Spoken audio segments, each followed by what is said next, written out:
आपको अपने घर में कुत्ता जरूर पालना चाहिए, क्योंकि कुत्ता पालने के 3 बहुत बड़े फायदे होते हैं जो लोगों को पता ही नहीं।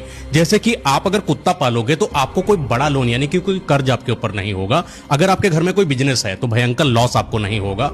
आपके घर में अगर बीमारी है, पहली बात तो आपको बीमारी लगेगी नहीं। अगर कोई बीमारी है भी तो कोई ना कोई ऐसा योग बनेगा कि आपके घर से बीमारी चली जाएगी, क्योंकि जो कुत्ता होता है वो भैरव महाराज का वाहन होता है। तो इसकी वजह से भैरव महाराज की डायरेक्ट कृपा आपके ऊपर पड़ेगी। और साथ में केतु ग्रह भी आपका मजबूत होगा। जिन जिनका केतु ग्रह मजबूत नहीं होता है उनके घर में बीमारी पनप